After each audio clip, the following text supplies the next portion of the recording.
Hey everybody, is this the most ambitious crossover event of 2025? Probably not. But we do have a collection of different death metal YouTubers with us today. I think we're going to have a great conversation. We're going to get real nerdy about death metal, in other words. And so I'll introduce all of the people that I'm thrilled to have here with us today. First, if you want to know who I am, so you're on this channel, right? I guess I'm a death metal YouTuber as well. I'm Kyle Messick. I'm co-owner of Sewer Rot Records, vocalist of the band Maimed, the brutal one, not the old school death metal demo one, but their killer band too, of course. And then I'm joined by Melanie of Melanie Loves Death Metal, and Sean of Collecting Death Metal with Gruesome Sean, who is also the vocalist in Hate Division, and he's been in some other projects as well, other bands as well. And then Jimmy from the Block, who's also the vocalist of Impure Conception. That's right. So all of us, right, love death metal. So what's up with that? How'd you get into death metal? What's the appeal? I mean, on paper, this is a very niche, weird thing, right? It's down tuned so low. It's not very musical at times. Everything's the battery of the drums is so fast. We're making monster noises for vocals. Why are we into this? How'd you get into it? Yeah, I can start. Um, Mine is solely just because I have an older brother. He's about 12 years older than me, who is really into death metal. And just younger, I spent a lot of time with him, like idolized him. He was, I followed him around, tagged him around, and he would play in his truck. He'd play in his bedroom, and he'd have, stacks of cassette tapes on his dresser and CDs and everything. And I would see it and hear it the whole time I was around him. And as I got older, like more into like my high school age, I started sneaking into his room and listening to his music. And because I really enjoyed the artwork, especially on Death Leprosy. I always remember the Ed Repka artwork that like caught my eye. And I was really into like horror movies and stuff like that around that time. So when I was about like 13, 14 years old, I started sneaking in there, listening to his music. And one of the first albums I picked up was Obituaries Cause of Death, strictly just because of the album artwork. And then from there, moved into Death. And at first, I really was like, this is, I don't know. Like I felt weird listening to it. Like it just, something seemed off with it because I grew up on classic rock and jazz and played clarinet. Like I was in symphonic band at the time. So I had like the only metal background I really had was like Black Sabbath and like Nine Inch Nails, stuff like that, like stuff that you heard on the radio all the time. But after that, like I just heard Death's Leprosy and loved just how fast paced it was. The guitars were what really drew me in because I'm also a guitarist, so I was just learning a lot of guitar around that time, and I was trying to mimic it. It was just stuff that I had never like heard before.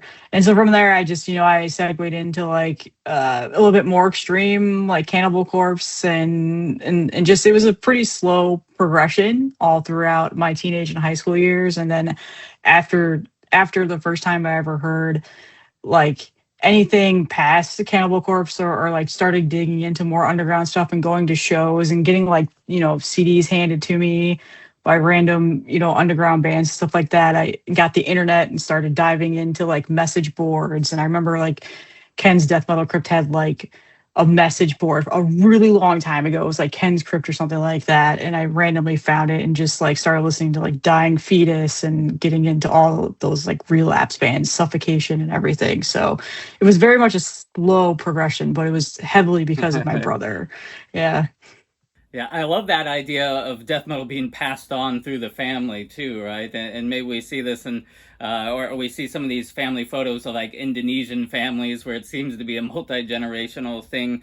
But yeah, I love that you said how important that artwork was too, because I think a lot of us, yeah, seeing that artwork and, ooh, what's this? Checking that out. And so I hope those bands listening that are like, should I use AI? It's so cheap. Realize that maybe you're cutting yourself short if you're not really kind of creating something special and unique there.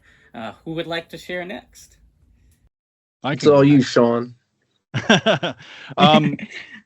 funny. Artwork is one of the main things I think that got me into metal and death metal later on. Because I remember being a child and looking at my parents' record collection and they had like stuff like Iron Maiden's Peace of Mind and Power Slave and stuff like that. I remember Peace of Mind being like a piece of art that really like kind of frightened me when I was little. And so it was like intriguing, right? And so once you start, you know, checking out some of your, you know, stuff on your own, it kind of went from there. You know, very, very standard. Like a lot of people got into it through like stuff like Black Sabbath and Metallica and shit like that. But it was like once I heard like Slayer, it opened the doors to all sorts of shit. And you know, after that, it was, you know, Morbid Angel and Death. I think Symbolic was the first. I think that was the first death metal CD I ever purchased. Long time ago. But yeah, artwork was always the thing that sort of grabbed me right away. And then after that, it was just like just the pure aggression of a lot of the music. And then once you start getting into it further and further and further, you start to hear all the elements that I think we all enjoy about death metal. You know, it's not just the aggression, it's like the technicality, it's also just the stupid primitive shit that some bands do, and you know, just out there fucking jazzy stuff. Like it's got kind of everything, right? And you know, it just keeps going and going and going. Like I'm in my mid 40s and it doesn't slow down. It's I'm always just looking for like more brutal shit or more bizarre sounding shit or whatever, right? It's just but it all started with artwork. Yeah. Chasing the dragon, right? Jimmy, how do you get into this stuff? So Guitar Hero was pretty big, like mid to late 2000s. So you know, Guitar Hero was so popular. That's how I found stuff like, you know, Judas Priest, Metallica, you know, and then just the general advancement to like Slayer, and, you know, like heavier, crazier stuff, you know, Merciful Fate. And then we would go on like the music channel on Comcast back when like cable, everyone still had cable. And I would just click through like the metal channels on there, and then discovered like death metal bands like Obituary. Cause of Death was probably the first death metal I heard as well. And then it's, you know, the progression of like death, suffocation, stuff like that. And then throughout later in high school, it was like Cryptopsy, and then sort of like went more like brutal death metal after like the Broken Hopes, the Mortal Decays, you know, stuff like that. So just general, always looking for the advancement, the evolution to the heavier thing.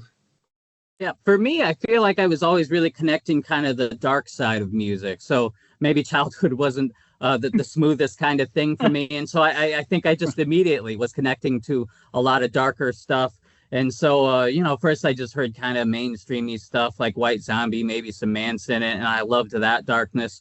But then back in the slow days of the internet, I ran into Cradle of Filth's song Saffron's Curse, and I was like, oh, this sounds so evil. And so then I was very into black metal for a while. The first death metal I heard was Hammer Smashed Face, right, from Cannibal Corpse. And I was like, what the heck is this? I didn't dig it at all at the time. First. That's yeah. First.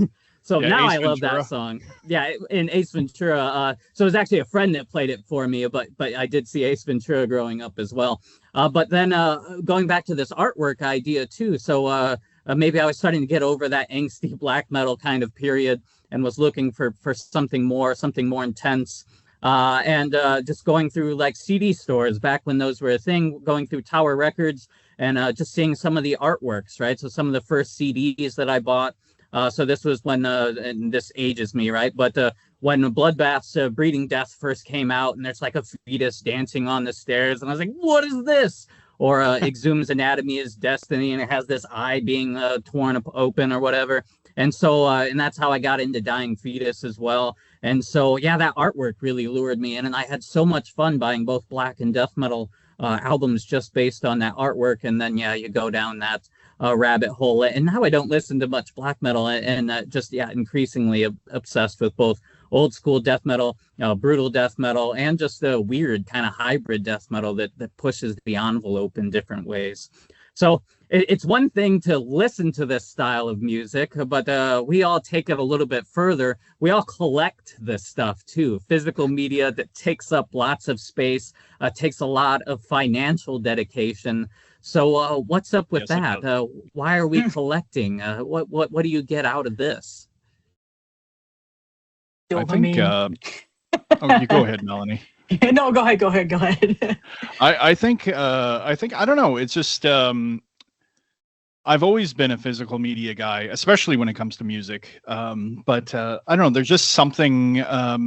There's something better about having it in your hand and being able to look through the booklet and just have something, physical. Like I stream music like everybody else, because it's easy and things like that. But I don't feel like I actually like own something until I physically have it. And I don't know. That's always been in my head, and I don't think that'll ever leave me unless I just have just no money and have depleted my funds forever, which that could happen. Yeah, and this is getting to be an interesting era too about, do we own this stuff that we pay for? Some of the stuff we've seen with like video games and movies is we pay for it, but then the rights can change or whatever, and then things that people own no longer are in their digital libraries. So we have with the physical music or physical movies, whatever we have, right, or with video games too. If it doesn't have downloadable content, then we've got it all there, right? We can indulge in that anytime. So that's a good observation. And yeah, is there just in the future, will we not own anything if we're just switching to digital? Just have things temporarily rented.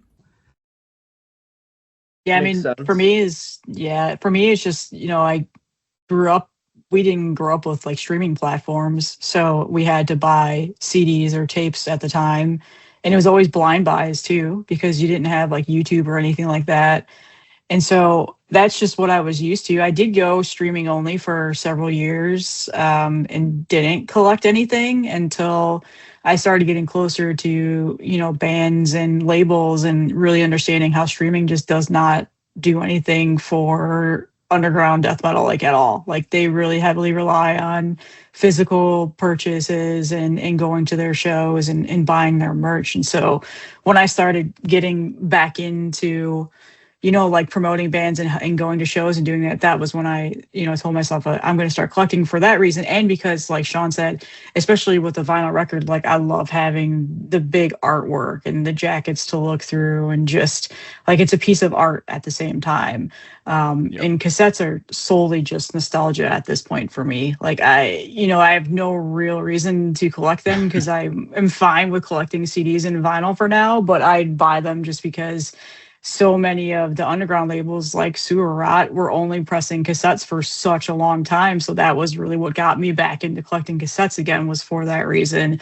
And they're fun. So mine's just pure nostalgia and just wanting to put more money back into a label or a band that puts something out. It's funny you mentioned the cassettes, man. I never thought that I would get back into buying cassettes. I still don't buy a lot of them, but some things you can't get on other formats, or at least not easily. But I hated cassettes going all the way back to like the 90s, even like, I don't know, the late 80s when I was a kid. It's just funny that all these years later, I'm still like in 2025 buying cassettes. Yeah, so much of the cassettes, right, is the nostalgia for the '90s tape trading days, right? That oh, this was the golden era of death metal, and so that's what we really like about that. I've never been a tape person either, right? It's an inferior quality recording, and you used to have to, use a pencil, rewind it and stuff, and it'd break half the time. And so, yeah, I've never been that enthusiastic about that format, despite co-running a label. That's one of the things we do because people buy them. Although there was a big kind of rush of that a few years ago, I feel like it's starting to die down a little bit now. Part of that's that tapes are getting very expensive to produce, and why are you going to spend more on a cassette than a tape or vinyl? But Jimmy, how did you get? Or I'm gonna go back to the cassette points because Yeah. I heard a lot of things I want to comment about for me personally with cassettes, but I'll save that for the after this. But how I got into collecting, well, I'm a hoarder now, but yeah, growing up, CDs, DVDs, this was before like streaming, like Netflix and Hulu and all that. So it's just something that I'm used to. I always had VHS. DVD stuff like that. I'm a big collector of toys, action figures too. Yu-Gi-Oh cards growing up. Godzilla figures. So I just always loved having stuff fill my room up. But yeah, collecting anything death metal or extreme metal in general, whether it be shirts, flyers, posters, vinyl, CDs, cassettes, it's really just, as a metalhead, it's like, it's part of your identity, it's bragging rights for your Instagram, it's always, um, for my job, I take my work truck home, so there's no like Bluetooth, so I'll take like somewhat crappier CDs with me just in case they get stolen. Like I'll take like my Queensryche CDs and like kill them all in Metallica because they're replaceable. I'm not gonna bring like like my Sign Suffocation no. my work truck to get stolen. So yeah, I just like having the stuff. I still pop it in my CD player, but so the cassette wave is funny because it pretty much popped off when vinyl got big because everyone wanted analog, but then vinyl was getting like so crazy in price. Vinyl was like $40 for like a double LP on like Relapse. So everyone wanted like that analog sound, so they went to cassettes. And especially when like COVID first hit, I remember like you could go to like your local place and they had cassettes for like $3-4. I mean, we're talking like you White Snake, Def Leppard, stuff like that. Like you could find cassettes very easily. And then when these labels started pressing cassettes, they were like $6 a pop. But it's funny you mentioned that because I saw on Dark Descent's Facebook, he posted, he was like, I'm done with I'm done with cassettes. Yeah, because, I saw that too. Number one, they cost like $6 or $7 to like press. Like they're like tapes are more expensive than pressing CDs now. Yeah. And the difference in quality of tapes, so like in the 80s and 90s and early 2000s, it was like mostly Type 2 chrome tapes, which the film, it was like the black and very dark brown film, and that was like equivalent to CDs. Now it's ferric tapes, which are the cheapest to make, and they're like the light brown reels. Those are like piss quality, so they're pressing like really bad quality music onto tapes for more money than CDs. I think the only good tape label that still does like the Chrome 2 for the money is Dissonant Tapes. They do like a lot of like brutal death metal tape reissues from like the 90s. Like they have like Dripping and stuff like that. I think he just got into like Edge of Sanity and stuff like that. Yep. Kind of, yeah. But yeah, that's a good label for tapes if you want like real tape sound. But it's funny how cassette tapes always get like bad raps. Most people have fond memories of putting in like a really crappy boom box and like it eating the tape. Like I put my tapes in like my teak cassette deck. I've never had a pop. I've never had, it never came out. No. You know what I mean? So, you've never had to do surgery on your tapes? Yeah, I've never had to do surgery on a tape. Yeah. I just wanted to comment on you mentioning that like you're not going to put that signed Suffocation CD in the car for somebody to steal. At one point back in the day when we had like the big booklets that we turned through with all the CDs in them, that was left in one of the vehicles I had at the time. And then someone broke into the vehicle. And I was like, oh shit, all my death metal, right? But then I found that booklet on the street next to the vehicle. Someone had like looked through it and was like, what the hell is this? And just like discarded it. So yeah, even these things that are so valuable to us probably are completely meaningless to most other people. But speaking of these different formats, we've talked a lot about tapes, but what's the best format? What's your go-to? For me, it's CDs. I've never been a big vinyl guy. I like vinyl, but it's too expensive, especially here in Canada. Everything's too expensive. So it's always been CDs for me. So I pretty much specialize in brutal death metal and like obscure 90s death metal. The thing with original old school brutal death metal is there's almost no vinyl for brutal death metal besides like Effigy and Breeding the Spawn, and then that's it. Like vinyl was not a brutal death metal style until probably like 2019 when it was repressed by the labels. So you were stuck to tapes and CDs. And a lot of the brutal death metal bands that I'm into, like Afterbirth, Repudiation, stuff like that, did not even have CDs. So it's like if you did not have the tape, you were not listening to the music besides YouTube. But generally CD is just my go-to only because it's the easier format to just skip around tracks I want and stuff like that. So I would say CD, with tapes being a very close second. I almost have little to no vinyl. The only vinyl I really have is the Afterbirth vinyl that I have, which got sent to me because I actually gave them the files from my cassette tape for the vinyl pressing. So I got that as a gift for doing that. And then I just have like random stuff like cool. Mortician or Mortal Decay that I would get from like a show for like Will Romer to sign, or like members of Mortal Decay to sign, just from like being there. But I almost never just like slap on a vinyl. It's like a whole ritual. It's like then you gotta clean it, and then I have a cat running around my apartment, so there's like hair everywhere. I'm like, it's just not worth it to me. And then the cat's gonna run and like jump the needle and scratch my $200 vinyl. I'm like, yeah, it's just not for me. Yeah, and that's the whole argument of the vinyl people too, right? Is that they like the ritual, that it's an event, that you really focus on the music. But yeah, I'm also just more of a CD guy. That vinyls are very expensive. I'm just of the age where CDs was the thing. I'll buy some vinyl if that's the only format available. But one complaint I'll make about CDs is when they really started trying to popularize digipacks. Oh, it's like a vinyl, but it's smaller, but they're so thin. Oh yay, a biodegradable CD. Like, yeah, I hate them so much. It's especially annoying as a collector standpoint because like in the late 90s there's like really weird stuff that like only got pressed on digipacks. Like Withered Earth is only a digipack. In Satanity was only a digipack. But yeah, like all of like the Cryptopsy reissues from like Hammer Heart were digipacks, and like you would open it up and like the plastic like would fall right off, and it's like and there's like five little like viewpoints in like the corners. Yeah, it was just like, and then like the spine gets weathered so that it's all like cracked like a book. Yeah, or I've got them bent in the mail, and that's like probably one of the biggest things I complain about on all of my videos. Like today I showed the new Evoken CD on my video, and the first thing I said was, I'm so bad this is a digipack. I should have just bought the vinyl. Like I didn't, but that's just how I am.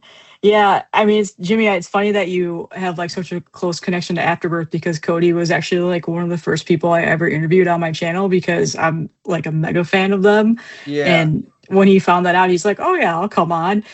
So it's awesome. But Cody's great, and I've been on Will's, the singer. Yeah. I've been on his podcast twice, and not many people have been on there twice. The first one was for my meme page on Facebook, and then the second one was because I just started Impure Conception. But not many people have been on there twice. Yeah, I always tell Will that he's like one of my favorite vocalists, and he's always like, "Oh, stop it." I've always been like really into vinyl, and that is just because my vinyl collection isn't just metal. I collect a lot of jazz records too, and there's just something about jazz on vinyl that just feels so much more like fitting than it does on CD. I've never owned a jazz cassette before, but so that just carried over into metal. But when I started collecting vinyl, it is really expensive, especially now.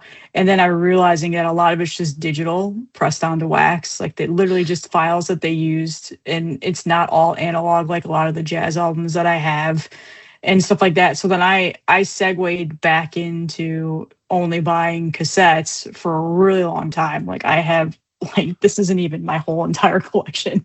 That's just what I can fit on my wall.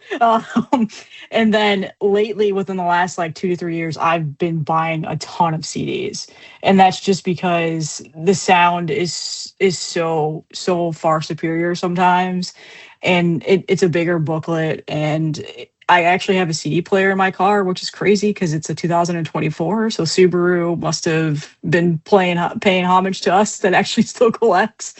And so that was fun because I don't really have a digital streaming service, so other than Bandcamp. So yeah, I kind of I'm starting to really take a huge step back from buying vinyl records, just because, like Jimmy said, it's like $40 for 2 LPs.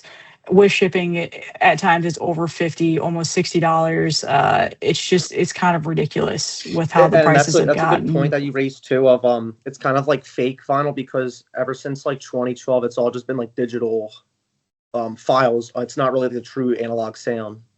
Yeah, I mean, and that's really, I mean, I don't really consider myself a huge audiophile.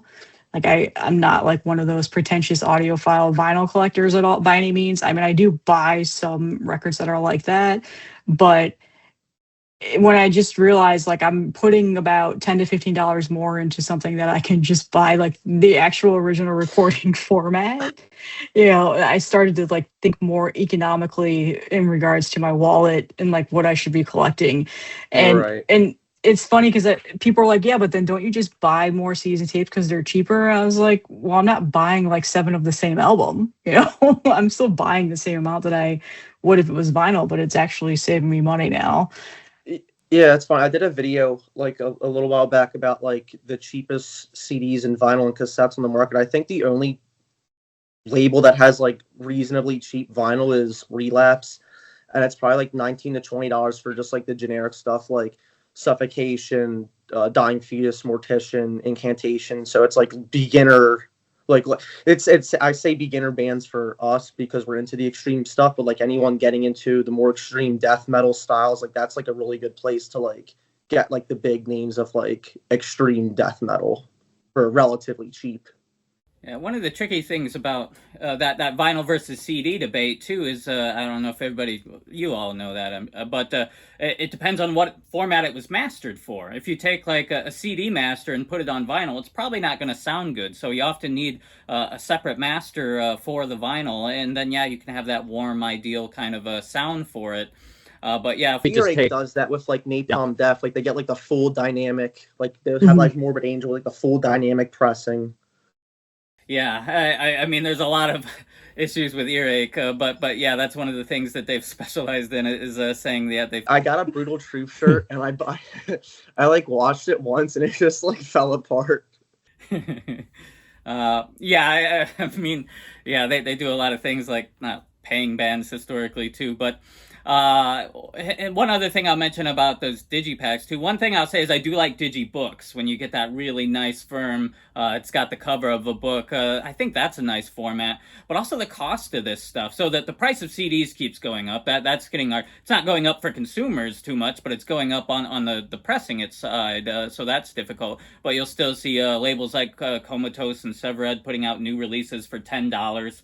But then a lot of these labels are selling those digipacks as like deluxe editions. And maybe one of the most startling examples for me was the new Sanguis Ugabog album, right? And that comes on a very flimsy, tiny digipack from Century Media. I've got it around here somewhere. But they charge $17 for it, which is just outrageous. Yeah, that's so high for what is ultimately something that if you get wet, or it's ruined, or if your room's too moist, or if you just wait 20 years, it'll biodegrade. I don't understand this idea of that this is, the pristine version of the release. Yeah, all those earache reissues are like that too. Are the terrible. flimsiest, Yeah. flimsiest digipacks I've ever seen. Yeah, like they finally put like that live Bolt Thrower album out on CD, or they reissued some of the really rare stuff from some of their bands, like Cadaver, but yeah, just on that flimsy digipack format, which it's terrible. The thing that they're actually good for that I've come like to terms with is when I'm in like my work truck and I'm changing the CD, I just like flick it and like it just opens up. I don't have to like take the like jewel case, and the jewel case is like missing a tab, so now I have to like quickly like scramble it closed, or because I'm one of the people that like when I take the CD out, I like put it right back in my case. Like I don't like turn it upside down and like leave it around. Like I'm not one of those guys. Like like none of my CDs have scratches. Like nothing's misplaced. But, like I remember like I'd go to my friend's place and I'd be like, oh, like let's listen to like Terrorize, and I'd pop it open. It's like Goo Goo Dolls. I'm like, well, where the heck's it? Like, why is this in here? He's like, I don't know where it is. I'm like, what? So we've established that we love death metal. We collect it. So is there anything else you all collect? Just so everyone can have some insight into what else are you into? What else are you collecting? I'm like the stereotypical ADHD person where like when I start collecting something, I go all in and just I get crazy about it. So over here, there's a bookshelf over here that's just all manga. I collect manga, and then back here is trading cards. Those are just binders and binders and boxes of trading cards that I collect, like One Piece and Dragon Ball and there's a little bit of Pokemon, but I'm not too much into that. And then also, I don't know if you can see back there, but like I have this whole entire wall right here is all the Funko Pop figures, and it's all anime. Like they're all anime because I'm a huge anime nerd. So yeah, unfortunately, I collect things that are also expensive outside of collecting music. Anyone else? Recently I've been collecting like horror movie VHS. I've got back into collecting Godzilla figures, Star Wars figures. Nice. Don't collect it as much, but from like my childhood, I still have a lot of like Power Ranger stuff, Transformer stuff, Yu-Gi-Oh cards. Wasn't really big into Pokemon like that until like high school when it kind of like came back. So, but just like other, average late 90s, early 2000s hobbies, Dragon Ball Z, just the generic stuff, wrestling, like old WWF, WCW stuff, the generic metalhead, pick your passions for a dime a dozen. Yeah, I used to collect a decent amount of wrestling stuff, figures, magazines, all sorts of shit. I don't really do a whole lot of that anymore. I used to have a lot of movies too, mostly like horror DVDs and stuff. I still have a few, but just from moving around, from one province to another, I got rid of a lot of that stuff. Other than the CDs, it's mostly like I don't know, T-shirts. I guess that's the other big one, but it's not as rampant as the music. Yeah. As soon as I got a cat, I stopped collecting T-shirts because I was wearing my rare repudiation shirt, and I picked up my cat, and he like saw something outside. He freaked out. And there's like a huge pinhole in my shirt. I was like, yeah, I'm never like I have like I don't mean to brag, but I have like really expensive like vintage like mold decay and internal bleeding like long sleeves. Someone just bought one for like $1,500, which is like insane. Oof. Holy shit. And I'm like, yeah. I'm not wearing that except for like concerts. People go like, nuts getting, about like, those. Yeah. I never understand paying that level of outrageous price either, because you could just maybe contact the band and officially license a whole new pressing for some of these prices Yeah, that they want the people ones do. from the 90s. They want the Yeah. 90s ones. Even They like do. the bootlegging 90s brutal death metal shirts have been like really trendy and popular lately. And the That's true, bootlegs go for like $120. Like the bootlegs that like a 17-year-old kid made in like Malaysia is going for like $120 just because it's so like rare and it's like so trendy. Well, you got to look But- cool when you go to the prom, right? Yeah, but like before, like mid COVID is when like it was really good. Like tapes were still like really affordable. Like no tape from the 90s was more than like $40-$50, and no shirt was more than like $250 for like a really nice like 90s like bolt thrower or like incantation or like Cannibal Corpse like original pressing. As soon as everyone got the stimulus checks, it ruined it ruined collecting It's the so bad catalyst. because everyone just started buying everything stupidly crazy and hiking the prices up and like like flipping it and all that stuff. Like, Yeah, it's insane. Some people get real greedy with that too and just make up ridiculous prices that no one ever pay or But people are paying for it, which is the thing, because like these hardcore kids that are getting into the genre like really like want to like show off and like brag. So there's like 17-year-olds buying like $800 Eternal Suffering shirts like it's nothing for like 150. Yeah, $800 for Instagram. Heinous Killing CD. Yeah, I paid $10 for it. Yeah. There was a decrepit CD. It just got reissued, but it was $1,000 on Discogs for like 6 years. Well, It was hilarious. This was super expensive until Hell's Headbangers finally reissued it. Oh, I've got the original that one over there. Yeah. 2 copies. Yeah, it's just no, but I know I'm like Heinous Killings is like $600 on Discogs. I've got 2 copies Digested of that Flesh one. is like $700 on Discogs. They're just like sitting on my shelf collecting dust. Yeah, it's so crazy. I mean, it shows the level of passion people have about this stuff. So while we're talking about that, yeah, do you all have like a most prized kind of possession in your collection? Talking about the worth of these things, but what's the worth to you? Yeah, actually, hold on, I'll grab it right now. It's funny. So I just sold my skinless swollen heaps for 350. I sold Wow. my Disgorge 95 for 350. I've sold my Tyrant Trooper Insane Sickness for 450. I can't believe you sold the Jesus. Tyrant Trooper. That's Yeah. crazy. I sold it as soon as I saw it getting bootlegged. I was like, I need to get rid of this thing ASAP.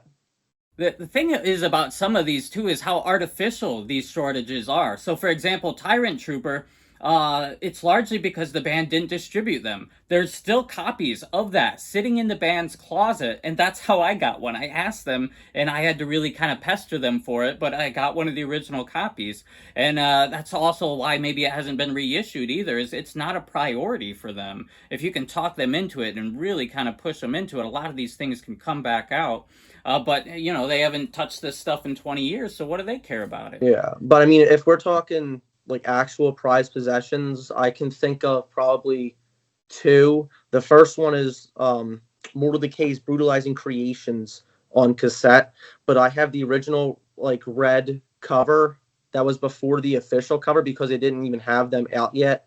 So that's one that's like a very hard find, and the second one is the Afterbirth 94 demo, which I mentioned earlier, only because it took me like 4 years to even find one. It hasn't been sold on Discogs in years, and the actual audio is now my actual tape for streaming services and the vinyl.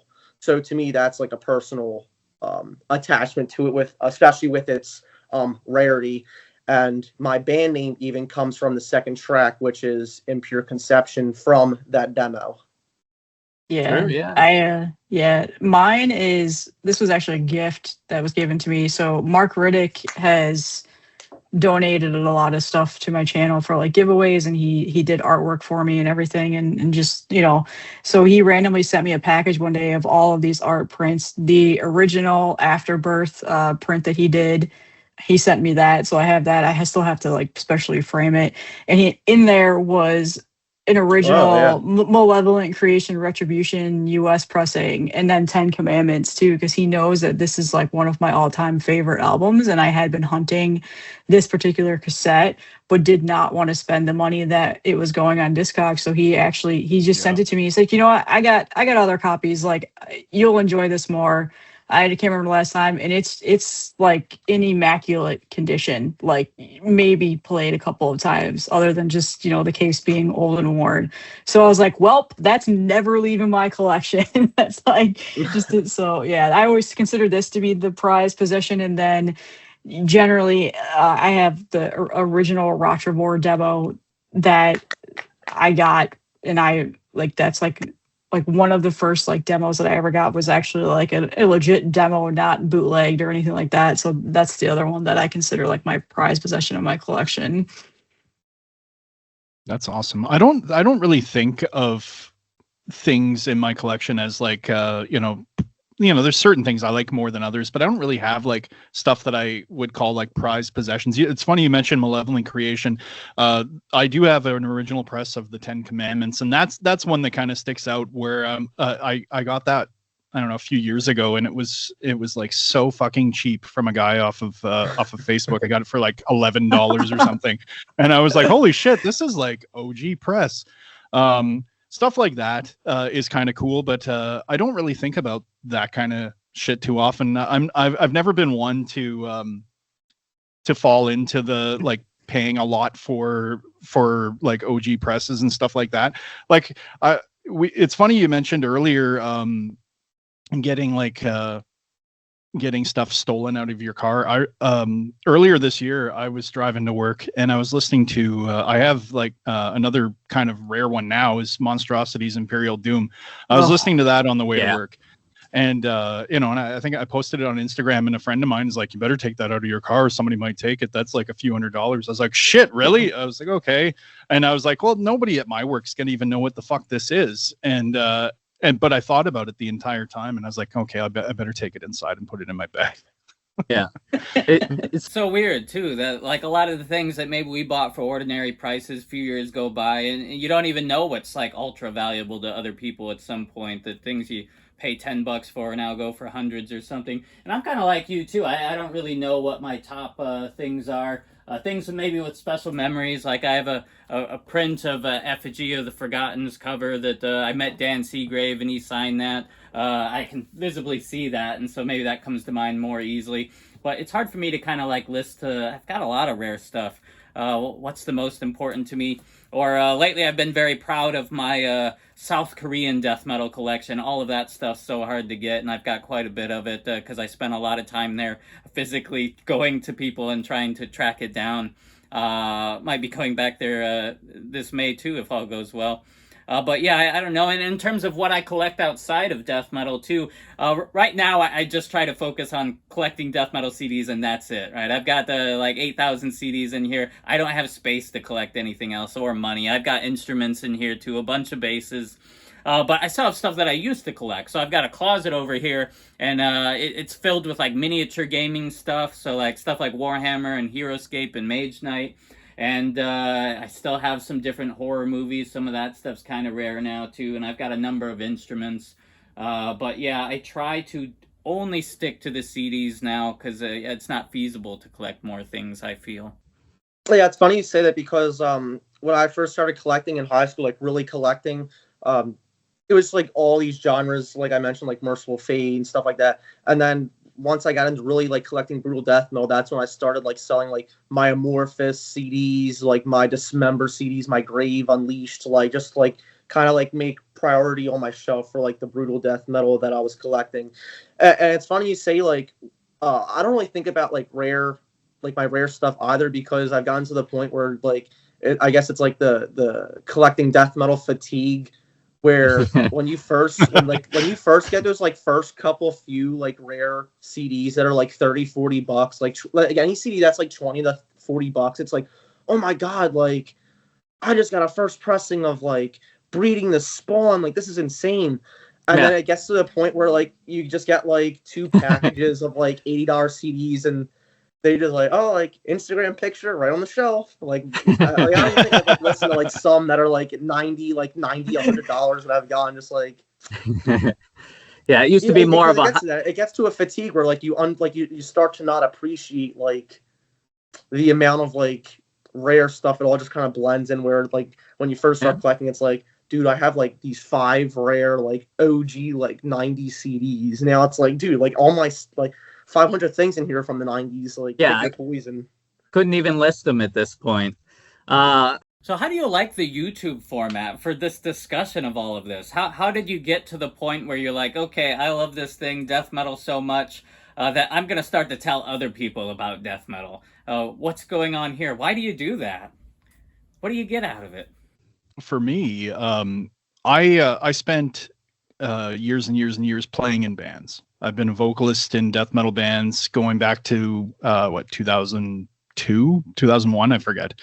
And for years. And when I moved to where I currently am in Alberta, northern Alberta, like there's no metal scene whatsoever, let alone a death metal scene. Like it more often than not, when you mention, that you're into death metal, at least in the town I live in, they think you're talking about like Lamb of God and things like that, right? Right. So it's very, very difficult to get projects together, and plus people work bizarre hours in this town, and it's a working town, so it's hard to get people together. So starting the YouTube channel, honestly, it was kind of trying to find a creative outlet that had something to do with death metal. When I couldn't be in any sort of like band or anything like that, it's like, well, you know what? I started talking about it at home. I was like, oh, I'm thinking about starting a channel. I've got a decent collection. It's not gigantic like some of like yours, Kyle. Holy shit, man, 8,000 CDs. But that's insane. But yeah, it was really just out of needing to have some sort of outlet to express, passion about death metal, and so it seemed to be the way to go, and it's been fun so far. Yeah, I actually started on Instagram when I started collecting physical media again. Somebody like that I was close friends with who's also a metal, he was like, oh yeah, like people are posting their collections on Instagram, and it's basically like the new message boards, where they talk about music, but you're seeing pictures. And I was heavily into Reddit back then too, and I was in all the like death metal subreddits and stuff like that. And so I started posting on Instagram, and just it like blew up. Like within a matter of a month, I had like 2,000 followers, and just people constantly commenting and messaging about the albums I'm showing, and like labels reaching out and being like, oh, thank you like for buying this. And then somebody asked me one day, they're like, oh, you should do YouTube. Like you'll probably be really successful on there. And I'm like, no, because I don't want to get on camera and talk to people. But I started watching people like Ben Brain Smasher and Ken from Ken's Death Metal Crypt, and like Count Blaggereth, like Sean, his channel, and all of the like OG like community YouTubers that were doing it and had been doing it for almost like 10 years at that point. And I was like, okay, I'll give it a try. So I started doing it when I actually was working from home. I got moved to work from home only when COVID hit, and I was just home all day listening to music. And so I popped on my iPhone and did a video and uploaded it, and got like 100 views in a day. And I was like, this is crazy. I did not expect, like, and then people just started like subscribing, and then like comment, like they're like, oh, I follow you on Instagram. And so that just kind of spawned from there. Like I didn't think that I would still be doing this 5 years later. Like I did not at all. It really was just a hobby, and just to try to connect with more people about the music. And similar to Sean, like yeah, I live in Tampa, but I live in like the suburbs of Tampa, where country is just king here. Like Yeah. people don't understand like Cannibal Corpse, like Corpse Grinder lives 20 minutes from us. Like they don't know what that means, No. and like none of my friends really listen to death metal or anything. Like I have a few that I grew up with, but they don't live here. Like they're still back. I'm from Illinois. They're still back in Chicago. So it was more to just try to connect more into a community and find friends online and talk through it, and eventually meet up at shows here if they lived in the area and stuff, which that did turn into. So that was just, I wanted friends.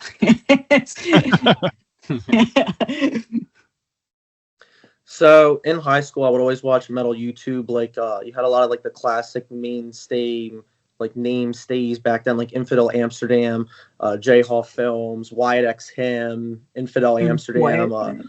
Brian likes Metal 666, who's inactive anymore. But I didn't start content creating until sort of like the Caveman explosion, like Maggot Stomp, like was just starting out, sort of like the Caveman stuff was exploding, like I mentioned. But the Mortician meme page on Facebook, I make memes while listening to Mortician, really made me interested in creating content. So I created my own Facebook page called Extreme Metal Memes Demand Extreme Posting, which is kind of like a rip-off title of Brutal Truth's Extreme Conditions album. But that quickly blew up alongside the Caveman, Death Metal, Maggot Stomp, and Mortician wave. That got to like 17,000 followers in like the first year.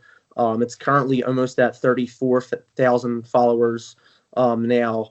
But that's awesome. During like the prime of it, probably like around like 2019 to 2021 is when I got into YouTube. Because again, I was posting like rare albums that I got on Instagram, and I figured I would try my hand on YouTube, because I was like doing like spoof videos and like talking about brutal death metal. I noticed there wasn't a lot of brutal death metal content on YouTube. I think the only other like true brutal death metal YouTuber back then was Julian Gonzalez from the band Flesh Mangled. Yeah. Which is kind of like the mainstay of like brutal death metal YouTube. Really isn't any brutal death metal YouTubers besides Sean, Melanie, Julian, me, and then this other guy that just started. His name's James. I think it's like Eternal Metal something. Excuse me for butchering that if you're watching this. Oh, yeah, he's like he new. just started. Yeah, he just started. But I mean, like, there's differences between like brutal, like actual brutal death metal YouTubers than like say like someone like J Dog, who like like has like 1,000 videos about like Creator and Deicide, and then just like one random video here and there about like Burial, Rotting, Mortal Decay. Like that's not a brutal death metal YouTuber. Like probably like 95% of my content is related to brutal death metal. So yeah. So I mean, I just love being an influencer, influencing people onto bands that I like as well. I gotten maybe 10,000 messages throughout my life of people being like, hey, like I found Regurgitation through you. I found Defeated Sanity through you. I found out about Mortal Decay's Forensics through you like 5 years ago. Like, stuff like that, which makes me feel good. That's sort of what my intentions are, to kind of bring about the bands that have been forgotten. It seems like now, because it's death metal has gotten like a new wave. A lot of people forget that before like 2017, old school death metal wasn't big at all. It was very big on like war metal and thrash metal. You had stuff like Power Trip, which was really big, and then kind of what happened was like I remember the first one was like Demolich, Blood Incantation, and Cryptopsy kind of like hit a big wave in like 2017, and then old school death metal kind of became like trendy again, and that's where like the caveman stuff really benefited from. So I figured, hey, old school death metal is becoming popular. I'm going to be the first one to really influence old school brutal death metal. It's like, forget about the autopsies, the incantations, the cadavers. I'm going to talk about, the Mortal Decays, the Broken Hopes, stuff like that. Yeah, it's weird how there's often a divide there too amongst those fan bases. Like a lot of old school people don't really like brutal death at all. A lot of brutal death people maybe don't listen to a lot of old school. So I think it's a difficult area to navigate when maybe you like both, because those are often two different camps of people. Right, it's weird. You'll get people who are really big in the old school death metal that really love like more generic stuff like Wombbath, who completely just annihilate and talk crap on something like Broken Hope. You know what I mean? It's like, dude, like that's just as generic as Broken Hope in terms. You're talking, yin and yang here. Yeah, it's funny the divide there can be, because like when I look at like say comments on my videos, there isn't a ton of negative comments, but when there is negative comments, it's always somebody that's like, why are you posting so much brutal shit? How come you're not posting more old school shit? And I'm just like, okay. Yeah, that's actually, it's funny you say that, because I get the same exact thing. Like there was like weeks where I was only posting like brutal death metal. I was getting a ton of New Standard Elite releases, and like just buying a bunch of Comatose and Severed, and then somebody finally like commented and said, are you ever going to get back to the new death metal releases? And I was like, oh, shit. Well, it's funny because it's kind of like hardcore, where the term's very loose. It can mean a lot of things, because when someone says hardcore, they could be thinking of like 80s hardcore, like Leeway and Sick of It All, which is kind of just like thrash metal and punk together. And then the same thing, it's like, oh, hardcore, you mean like Under Oath and Knocked Loose. It's like completely two different things. So when someone says brutal death metal, one person could be thinking of like Broken Hope and Dehumanized, and another person's thinking of like extreme facial destruction, some like crazy like generic like fitted hat slam band, like the Humanized and style is very like jump jump jump jump jump jump jump, and then a lot of the New Standard Elites like so it's it's very it's two very different styles of death metal and brutal death metal. I find it weird trying to navigate that on my channel, because I like to upload both and talk about both. And largely why I got into doing a channel was that I wanted to give back. That's always been a big thing for me, is that death metal has kind of gotten me through some tough times. It's always been very important to me. I used to book shows and stuff back when I still lived in Indiana. And then I was talking to Ken when he was walking away from his channel, and he was a big kind of source for these underground tapes. And I felt that when he was stepping down, that it might have been helpful for me to step up and then start doing what he was doing, but with CDs. And so a lot of the stuff I've even got stuff that's not on Metalum or Discogs, so you can't even find that anywhere. And so that's been part of my mission is, hey, there's this great music. It's part of what I do with Surat too, try to reissue things that have just largely been left to the past, and that can be a very stressful process trying to make that happen. But I think it's worth getting a lot of this music out there in whatever way I can for people to enjoy. And so that's kind of been my goal with that, is just getting a lot of this music to ears that haven't heard it yet, particularly stuff they can't find anywhere else. Yeah, Yeah. I've posted a lot of lost media, like stuff that wasn't even on Metal Archives or Discogs or anything, not even like listenable. I posted some of that on my YouTube, like Cyanosis and Self-Inflicted. But yeah, I feel like Cyanosis was one we reissued too. I feel like death metal, like especially underground death metal right now, is in like kind of like a troublesome spot. Like I've noticed that not a lot of fans care about supporting the bands as much. Like posts that I know and videos that I know would have done like wonders in like 2021 get like barely break 1,000 views. I'm like, that's like insane to me. You'll see like likes on Instagram are like depleting. Well, it's very harder too to get followers to commit to actually follow you nowadays. Because I remember like back in like 2021, 2022, I was cracking like 1,300 followers a month on my Facebook. Now I get like 100 a month. Like same with YouTube. Like I think every single YouTube video I get, I only get like 20 subscribers in like 2 days. Like it's very hard to grow as a underground death metal content creator currently in 2025. And I feel like a lot of that has to do with the change in algorithms for stuff like Instagram and Facebook. Because I remember probably around like 2023 is when I noticed everything just kind of die off. Mostly because, like I mentioned, the caveman death metal, like Maggot Stomp, Mortician stuff kind of fell off. And when that happened, I saw everyone kind of like sell off their Tomb Mold and Frozen Soul shirts for like hardcore and like metalcore shirts. So, you know, you're gonna get the people that grow out of it and change musical tastes and scenes, which I that's understandable. I get, but the main thing is I just feel like the on my Facebook they really want you to pay to boost your stuff, which I feel like they really hide a lot of your stuff, because I have people that have been like, dude, I haven't seen your videos in like 3 years. Like, why'd you stop? I'm like, dude, I've been uploading every single day for like the past, you know. So you know, a lot of your stuff just gets hidden, doesn't even get seen. Like I was speaking to Iron Fortress Records on Instagram, and he was like, dude, I have like 17,000 followers, and my stories on Instagram barely crack like 250 views. So I think a lot of it, is that algorithm. That's what I was trying to chime in with there. That is that, they're changing that because they really want you to pay to do this stuff.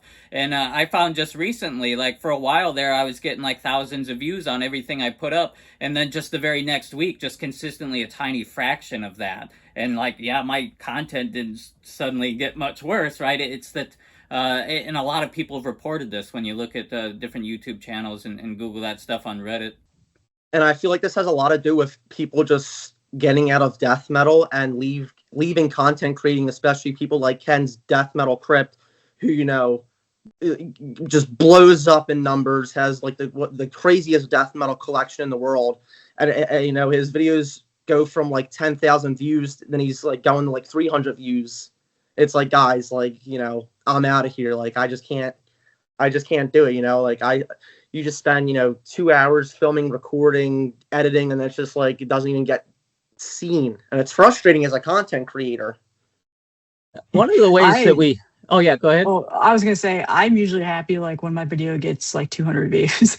Yeah, me too. Like I get super pumped about it. And then I have the occasional ones that'll go over 1,000 and, you know, like, and stuff like that. But I try not to fixate too much on it at all, just because I'm not doing it for money or anything like that. And I just, it's mostly just, I get annoyed when I have a video that will have like thousands of views, but it makes like $2. Like people don't understand. Like there's really not the much ad revenue into it. Yeah. Yeah. The money thing it doesn't. the thing that sucks for me personally is when I spend like 8 hours doing research for a video and I do like this like really big like brutal Yeah. death metal Yeah. special and it gets like 1,500 views, which is like my stuff usually gets like 2 to 3 to 4 on like good days after like a month of like spamming it all over the internet. But like that'll happen, then I'll like make like a 10-second video of like SpongeBob wearing like a mortician shirt, and I'll get like 20,000 views on Instagram. Like, why is like soul crushing? Yeah. yeah, it's like so crushing. But I think Jared Dines is like a really big like metalcore, deathcore, heavy metal YouTuber, and he was even like TikTok was like the real killer of like content creators and like YouTube because it oversaturated the market. Everyone could just create like any single simple thing to just like view for like 5 seconds and you're off of it.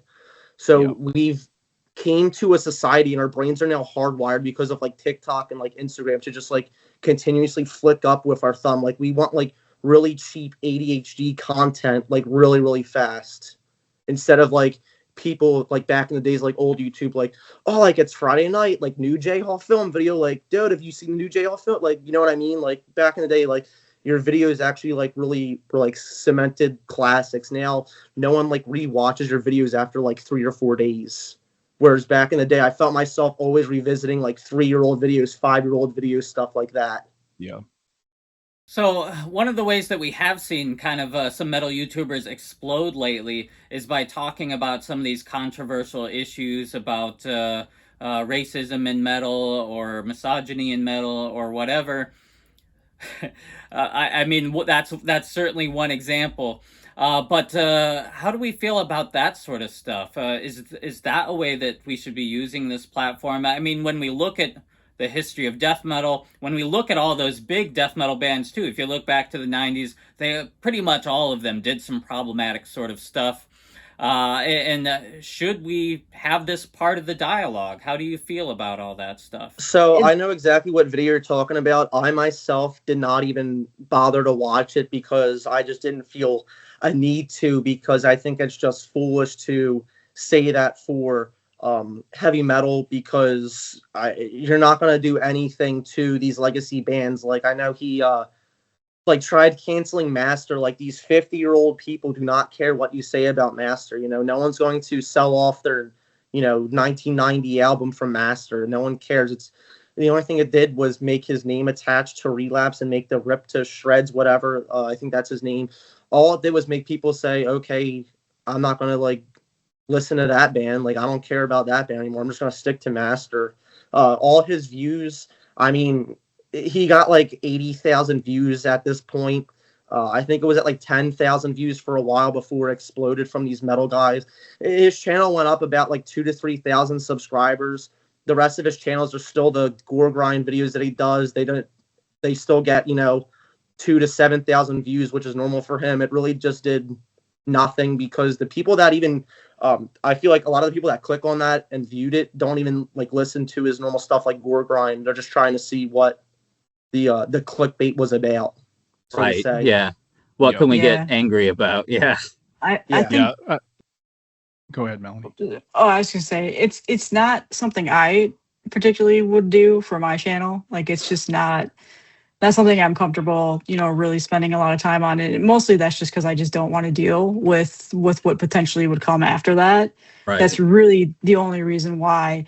I mean, I think the thing is like if somebody decides to make content like that, it's really good to have like an open communication on it and like with solid information and facts. And I think he people try to do that, and it's okay like into a point, but at the same time, I'm very much aligned with like extreme metal is really not for a lot of people that cannot tolerate the scenery and the lyrical content and just like that. Like, and I very much am in line with where, like, for me personally, like I've obviously had a lot of like personal struggles in my life that I could easily make a video about, and I know it would create a lot of discourse and a lot of content, and but it's never personally happened to me in the metal scene. So I don't think it's very relevant for me, or like to just really dive into and like do the clickbaity stuff. But at the same time, like I think people are allowed to have a platform. They're allowed to talk about these things and keep a conversation around it. It's just a matter of being able to really take on the backlash from it and be able to move forward. And a lot of times people are not able to do that. They, like it's great, you have your convictions and your morals and you stand your ground, and that's great. And like, I respect people who do that. Like J-Dog is a really perfect example. Like he is no bullshit. Like I know a lot of the stuff he does on his channel is a lot of clickbaity, and like he kind of can play a character, but at the same time, like, that he thinks that this band legitimately sucks when he says it, like he has no problem saying it. Like those are people that I respect. And so if somebody is able to get on and make a video like that, like more power to them, but just also understand like the internet's an open source. Like you're opening yourself up to that vulnerability and be able to take the backlash from it, because not everybody's going to agree with you on that. And which but again, like I personally, like there was a lot of things that I had like trouble like trying to understand like where this was going, or like what the like I understand like there's a lot of racism and stuff like that, but it's not just like within the metal scene, unfortunately. And that's exactly like, the problem.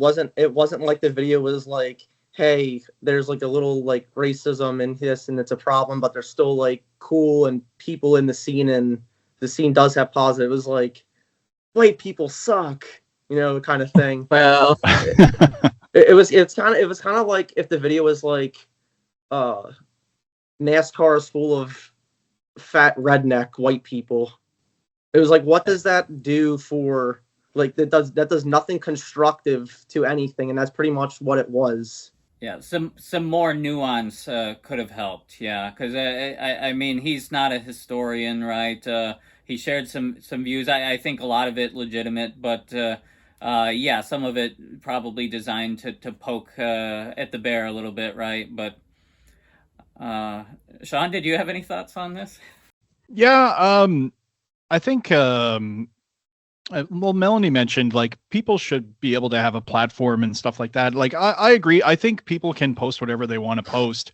The fact is though, like when it comes to me personally, like social issues and political issues and stuff like that, like it's not anything I'm ever going to be interested in checking out when it comes to like a metal YouTube channel, and it's not anything I'm ever going to be interested in sharing on my channel. Like honestly, when I go on YouTube and I want to look up like death metal or brutal shit or whatever, that's all I really want to hear about. I don't really care about what people's views on social shit is or political stuff, and I assume that most people wouldn't really give a shit what I have to say, and like opening up that can of worms of just like everybody has their own like passionate opinions about those types of things. It's not anything I'm ever going to be interested in being a part of when it comes to like metal YouTube.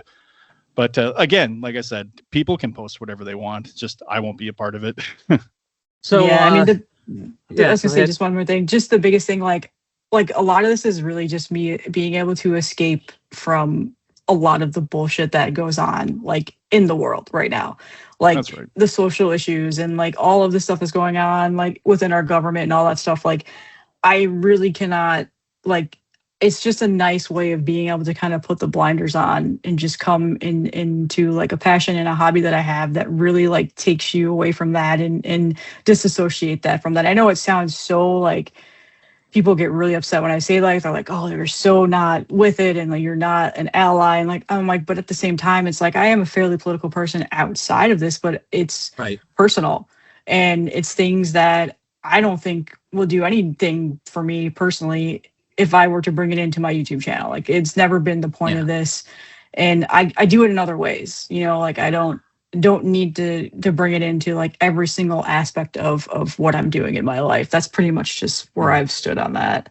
Death metal's our escape, right? It's the safe space. Right. And so why do we want to have all that nasty stuff that we interact with daily and bring that into death metal? I think that's fair. Yeah, when I see stuff like that on like a metal YouTube channel, like it's like instantly in my mind, it's like, fuck, it's here too. Like it's just an instant click to something else. Like I'd rather just click and listen to Shredded Corpse on your channel there, Kyle. Shredded Corpse, the Wild So- Rock Band.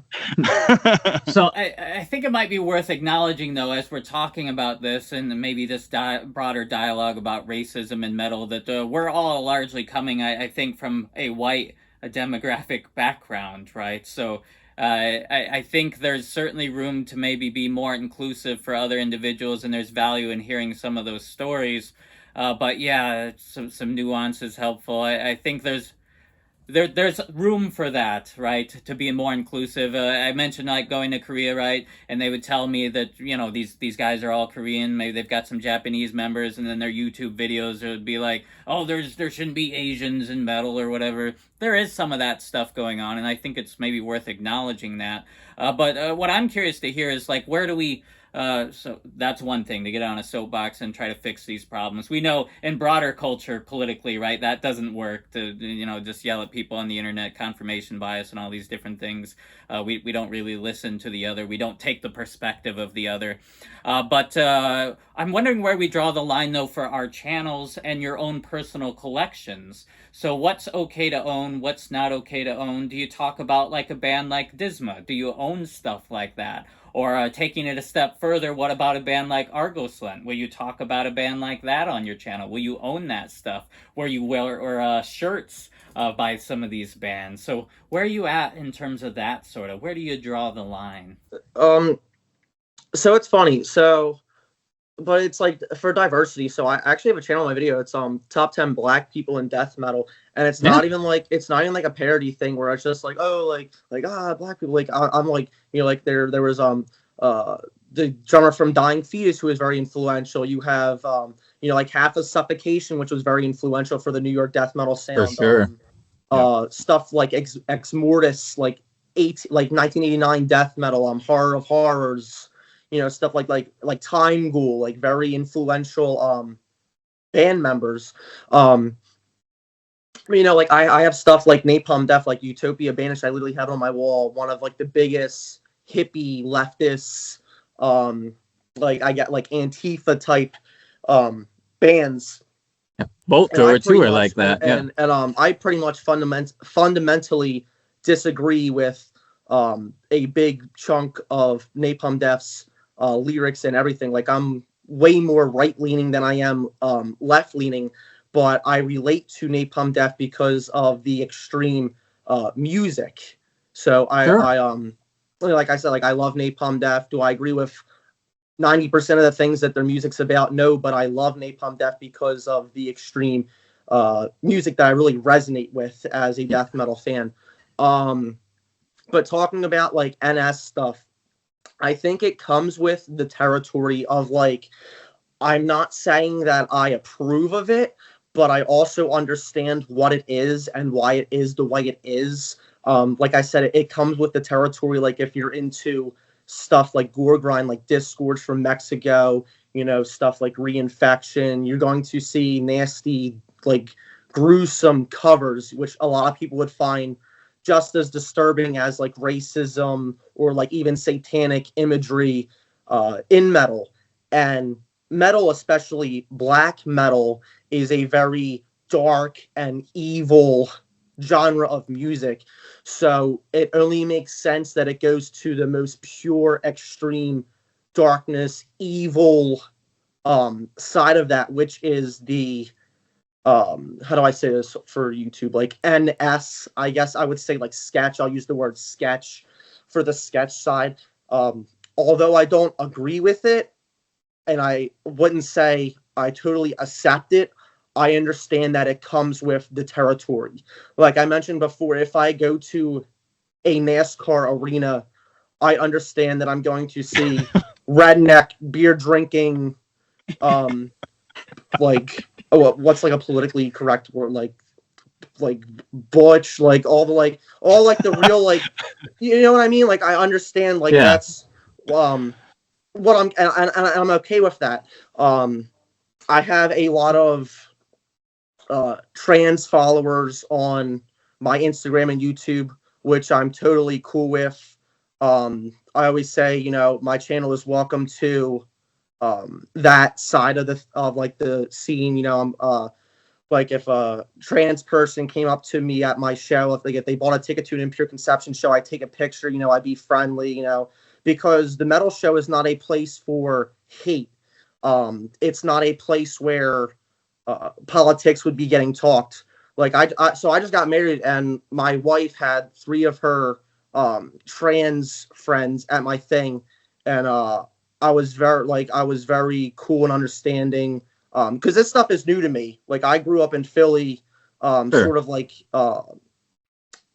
away from the suburbs, so in the city. So a lot of people aren't like cool or understanding or respectful to stuff like that. I'm totally opposite. I went to a Catholic school growing up, so I'm very understanding of like human life and human nature. So everyone I see is equal. Everyone has a place for death metal, whether you're of color or of sexual preference. I feel like everyone is welcome to death metal or extreme metal. Unfortunately, some people actually use like the NS and sketch black metal to hurt people, which that I am totally uncalled for. That is not cool at all. But I do understand that a lot of it is just kids in their basements trying to be edgy. They're not going to hurt anyone. But unfortunately, some people take it to that extreme, which sucks. Yeah, it's like the new like the new that, church like that burnings. one group of people that just kind of ruin it for everyone, Right. so to say. But like, so when someone says like sketch NS black metal, they expect like the people at the shows are like going down and like attacking like Jews or like anti-Semitic stuff like that. Stuff like that isn't really happening like 1 out of like every like 1,000 cases. But unfortunately, that one of them has to ruin it for everyone. But you can say it's the same as like the satanic imagery of like a demon versus like a sketch logo. It both are very extreme dark matters, which people could find similarities. Some people could say one's more destructive than the other, or one preaches hate more than the other, but that's a spectrum of your personal beliefs. Again, that's just opinion. But factually, it's really not good. But like I mentioned, I understand why it's a thing. I'm not saying I'm accepting of it or I'm okay with it, and I don't have any of that in my collection. Talking about a band like Disma, a lot more death metal style with just like shady members. So if you can separate the art from the artists, that's a thing. Some people would say that. I personally don't have Disma stuff. I have nothing against Disma. I just don't have it in my collection. I have nothing like sketch in my collection, if that's what you're trying to say. But I understand why people do, only for the extremities. Like, we're so dark and extreme. Like, we write songs about the most destructive, evil person in history who was a failed art teacher. A really bad mustache. You know what I mean? I think Disma is really the only like controversial death metal that I have, along with obviously the Incantation albums that he was on. But no, I mean I'm very much like, I'm probably way more left leaning than I'll ever lead on. But it's mostly more on social issues. In terms of other things, I'm pretty middle ground. Don't give a shit. Hate the government. Hate politicians. Like, don't try and control every aspect of my life. Stuff like that. Right. But like for me, do I agree with like artist lent or anything like that? Like, absolutely not. Like, my wife is Jewish. Like, there's like, that would just be such a contradiction on my part. Right. My wife's Puerto Rican. My wife's Puerto Rican, so I'm Greek, so I'd be right there with everyone. I'd be on a boat. Mexican for mine. Yeah. I'd be on the boat. So I don't buy it. I don't pay attention to it. I don't listen to it. Whatever. If I find out like later on after I've owned something, somebody was a scumbag in a band, I rarely ever get rid of the album. Will I support the band later on? Probably not. Like, I will probably not buy their new releases or really go to their shows or anything like that. but it's been a very rare case of that happening for me. But I guess where I really do draw the line, and I think this is just only for personal reasons, is, you know, obviously, like, I'm gay, I'm married, you know, like the gay marriage thing is a really big deal to me, and like the equal rights, and like there's been a lot of struggles that I've had to go through with a lot of those things. And just like, if there's a band that's just so homophobic, like Impaled Nazarene, for example, like they have a very homophobic song, and like that just turned me off, like, because I think that unfortunately affects me a little bit more personally. And so it just makes me not, you know, like, and it's fine, and I'm not a person that like tries to get everybody to change their mind and be accepting. I think that it's an art form, and they're allowed to express their views and have it be that way. So I don't necessarily feel like I'm like, it just doesn't feel like a right place for me to tell them to stop doing this, because it's art, and like you really do have to respect like that aspect of it, as long as they're not personally like offending, like, or attacking people, or like doing those like violent things, which unfortunately, you know, like dissection, we all know like the stuff with John and like what he went to prison for, and like after finding that out, it was really disheartening to hear, you know, like, and because again, I love the first two dissection albums, and but at the same time, it's kind of just like, that's probably one of the times where I will kind of separate the art from the artist, because that music to me is so good, and it just feels like contradictory. It feels like I'm a hypocrite, but at the same time,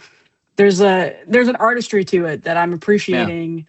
Yep. But I completely stay away from things. If I know something is sketchy, or if somebody like will mention it to me or whatever, I just don't even bother. It's just not worth it for me to buy it and then try and get rid of it later on, or have somebody tell me on YouTube like, oh, you just held up one of the biggest racists in all of black metal, you know. Like, yeah, that's kind of the good thing about just like being like a death metal person. We really don't, there's only like one or two bands that are like, well, and the rest is just kind of talking about like, well, for my death metal at least, and then the rest is just kind of like people talking about like defiling women.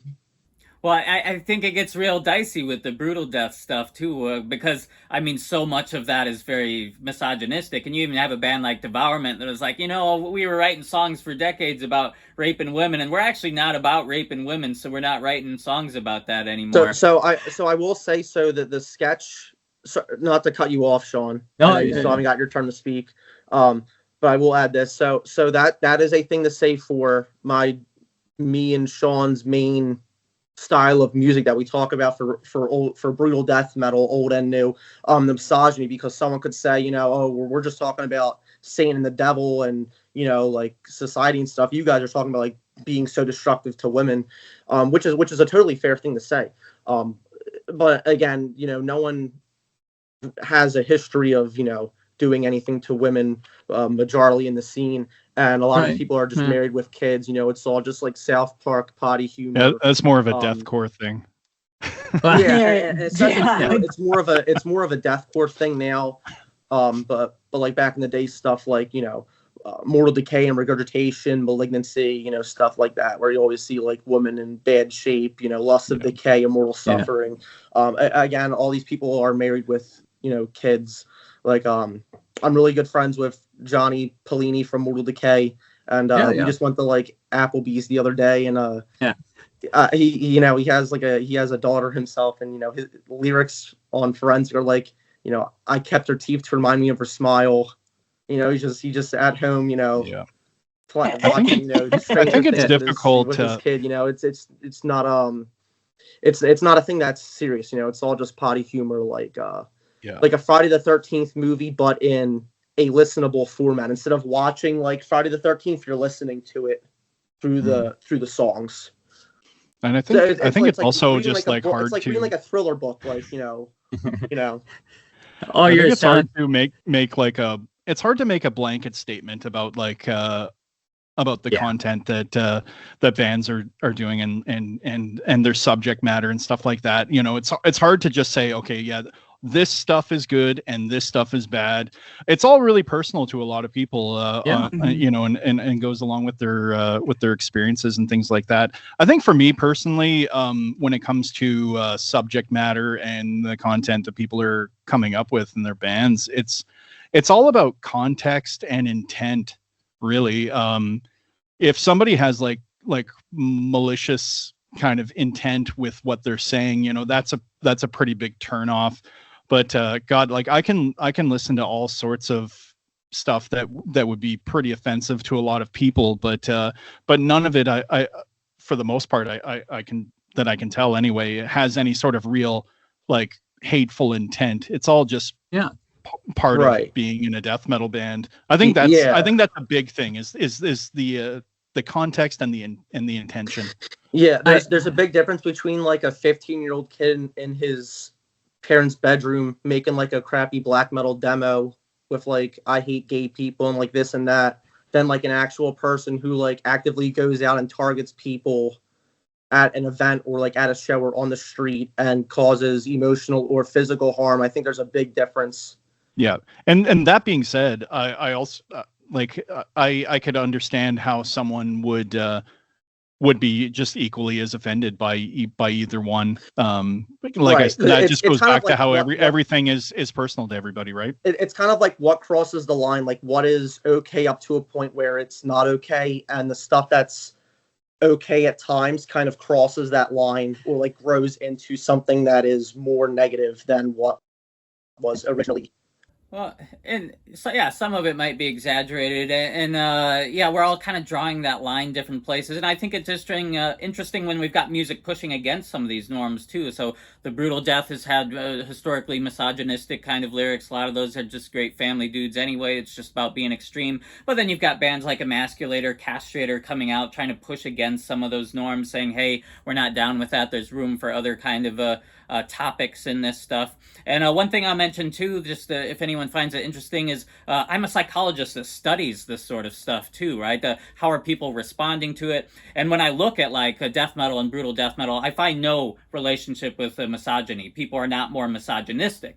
But if people love brutal death metal for the lyrics, if they're wearing the shirts of the woman being raped, then I see that they're scoring higher on some of these misogynistic measures. So it looks like within this group, yeah, most of us are maybe just listening to Brutal Death because it's awesome, it's brutal, we're fine with the how extreme it is, but there might be a handful of people in there that are really going hard on the misogynistic imagery and lyrics. So for me, like, I love Brutal Death, but you'll never see me wearing like a shirt of a woman being raped or something, right? That takes it a step too far for me. So I think there's people that miss the point. There's always people that miss the point. I think. So I personally wouldn't wear that only because I know that would draw attention to me, and I wouldn't want like a kid to see that. But if I was to go to a concert, I would have no problem wearing it. But I just choose that's not a different to scenario. That's just not my style. But I guarantee if you went up to 100 people that are like Discord fans and you were like name like 5 lyrics, no one will, because I don't even like I don't. No. The only lyrics I really know are just like stuff that's like more pronounced, like suffocation and like moral decay. But yeah, going back to like what I was gonna say. Crap. I had a really, really good thought. I just lost it. Well, if it comes back, you can chime in. But why don't we have a couple here to end on some lighter notes here, right? So, when has death metal peaked? Is it all downhill from here, or where are we going as a genre? How do you feel about the state of it? Do you have any concerns about any of the things going on now? How do you just feel about death metal, its history, where it came from, where it's going? What's the best time? It's terrible. It's dying. Yes. I was going to say, you have a different opinion. Everyone, like, there's more bands than ever, but they're all just kind of niche. Like, it's really good for, like, very underground and, like, the same, like, 1,000 people listening to, like, the same 1,000 new bands, but there's just, like, no new big names. Everything's going to hardcore. Everything is hardcore disguised as death metal. Everything's deathcore. Everything is tie-dye shirts and beanies. Everything is imitation. Nothing is true death metal. The true death metal True. are like really like niche and gate crept, and like not exploding. So that's kind of like where the scene is. Granted, I think some of the newer bands are incredible, like incredible for like old school death metal revival, new standard elite brutal death metal, like old school brutal death metal. We're having some incredible bands coming out. Unfortunately, they're just all getting the same 4,000 follows on Instagram or whatever. Their music's just passing 1,000 Spotify viewers. I mean, you look at back in like 2022, we had stuff like, Undeaf coming out, stuff like The Crot making waves. Like, we haven't really had big name stays. Really, the only two bands that have really survived past the Caveman Maggot Stomp stuff were Sanguine Sugarbog and Frozen Soul, and that's really it. The other 1,000 bands are dead, forgotten. No one remembers. Or they're not Engulfed. playing death metal. Like no one remembers Spectral Voice. No one remembers Engulfed. It's kind of just like flatlined. So I think some of the Doom fans still dig some of that. It's awful. Yeah, I have like a totally exact opposite like purview of it. I think we're at a pretty heightened experience right now, and I think a really good example of that is like Ben from Iron Fortress Records, who I'm pretty close with now. Like, talk to him daily. Like, he sent me a Seep album that he reissued and Piss Rot, like when he first started his label 3 years ago. And I've seen him just explode from that. Yeah. And like he's got a huge social media presence on Instagram now, and he's got like new releases almost daily. And he's like, he's got a massive distro now. Like, he's pretty much my one-stop shop for shopping. And I think a lot of that has to do with this because people are getting more into the extreme metal, and they're wanting to find the newer bands and to grow into it. And so I think, just for me personally, like, I don't want the old school stuff to die, obviously. So I focus a lot of that on my channel as well. But I think a lot of it, I also want to keep it going because it's my favorite music genre. Like, I don't want it to turn into 80s music where it just dies off after, and it goes to a special channel on the radio where only certain people listen to, I will say Iron Fortress is kind of the only label that's underground that's like making enough waves to keep it relevant. And it's barely. Yeah, I don't know about that.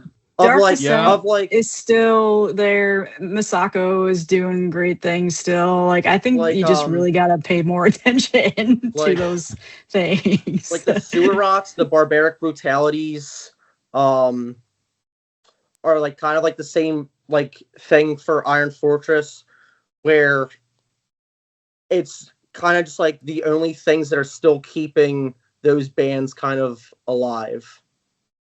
Yeah, like that I'll give a shout out to Doom to Obscurity too, bringing back a lot of deep cuts. I know I'm forgetting a bunch. David's more. Awesome. There's a ton. Yeah. Yeah, there's like a ton. But that when I said underground, that's more like what I meant of like them. But I guess only because I've been around for like the past 8 years content creating, I guess I've just seen old school death metal revival so big that now that it's just like kind of like steadied, I kind of like was like, I kind of wish it was still like, because I mean, we had like Converge kids and like metalcore kids and like wearing, like the incantation shirts and stuff like that. I guess I just have like fond memories of just how big the like Maggot Caveman stuff was. And I wasn't even big on most of the Maggot Stomp bands. But just a lot of it regional though too. I think just what it had the effect on, just what it did to the scene. I mean, like Gore Grind was like so relevant. Like all these, you had so many good, like I said, like Undeaf, Necrot, Spectral Voice, like all these cool bands. But they were like getting massive numbers. But I guess it's kind of just like steady, which is nice for like the actual true people instead of like the trend hoppers. The trend hoppers is what made it like really like a mainstream thing. Yeah. I think that's the thing, right? Like for me personally, I don't really pay attention to like what's hitting big and like what's trending. Yeah. I think it's just one of those things where like I enjoy like sharing death metal with people, but a lot of it is just like I'll just follow things on social media, and when labels put stuff out, I listen to it, and that's really just like, it's as simple as that. It's really just more about just checking shit out and not really caring about if there's more people listening to it or less people listening to it. It doesn't really affect me. Yeah, the actual music and the band is what matters. Yeah. Like actually listening to the death metal and collecting the death metal, and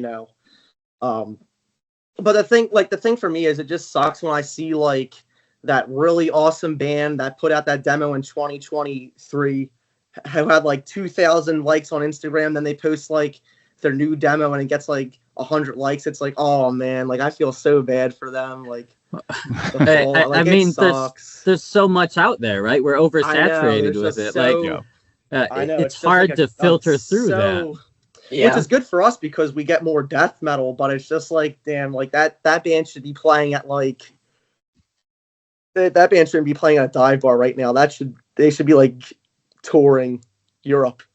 You know what I mean? Yeah, the oversaturation part is a huge thing, because like I think back about back, I don't know, 20, 30 years ago, like in the mid 90s, when everyone just kind of tapped out of the death metal scene in general. Like, it grew so big in the first couple years of the 90s, and then it like everything else got oversaturated, and it's like 100 times worse now, because you have so many bands. It's like, how many, like you look at some of these like prominent labels that we talk about, at least in the underground, labels like New Standard Elite and Iron Fortress. I was gonna say them. They're putting stuff out, or at least announcing new signings, like it seems like daily. How many of the labels back in like the 90s, when it was oversaturated, were doing that? Like nobody. Like, it's crazy how many bands there are now. I know. Like Severed Records is really bad with that. Yeah. Like, you go on their metal archives and you click on like artists, and there's like thousands of artists. Yeah, New Standard Elite, though, so many of those bands they're signing to share members. And so, I mean, some of this can start to blend together, too, because a lot of them sound similar, and that's because they're the same people often playing that stuff. There's a lot of amazing stuff on there, too, of course. Hoping like Shivering does a full length soon. Squassation just put out some cool stuff. Yeah, the Squassation. Yeah, but then you get a lot of those bands where you're like, oh, like I never heard of this one. You click on it, it's like...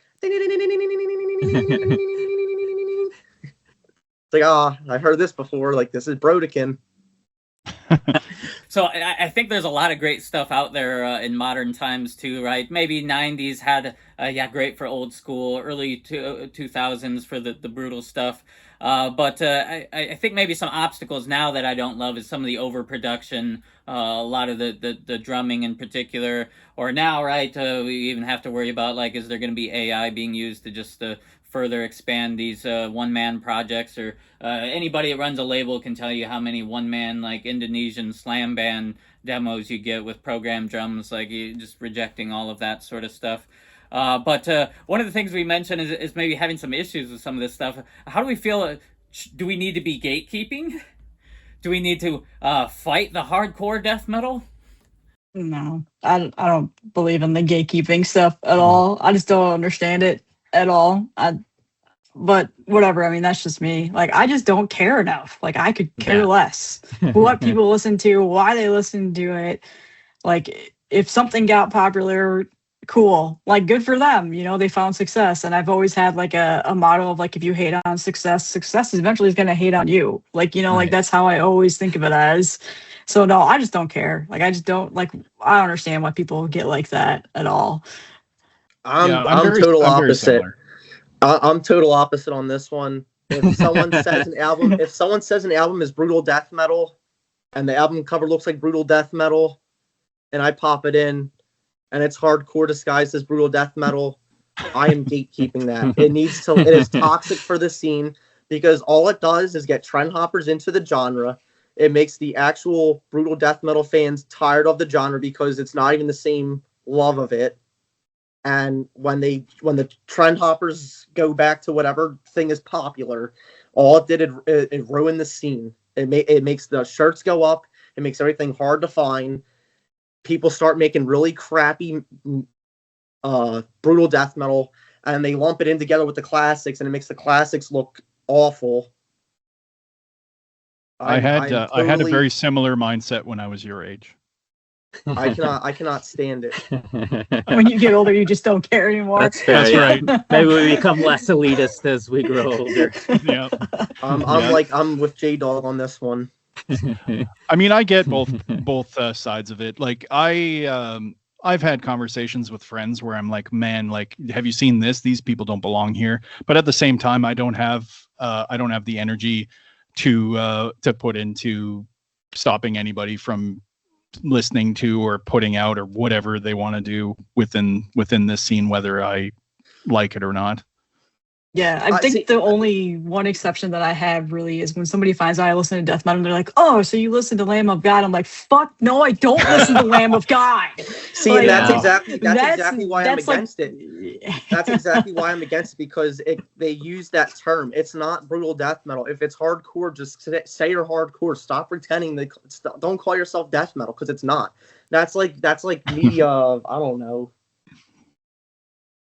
It's so hard now too. That's like me flying and I say I swam. Like, no, you didn't. It's not death metal. It's hardcore.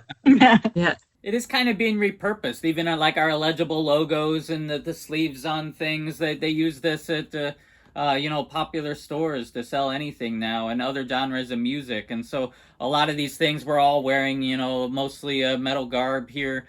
That's supposed to tell us, oh, I'm into this band, you're into that, we can compliment each other or dislike each other based on the band here. And it gets harder now that this isn't strictly metal, because it has kind of been borrowed by popular culture in some ways. They've been doing it since Metallica and Megadeth.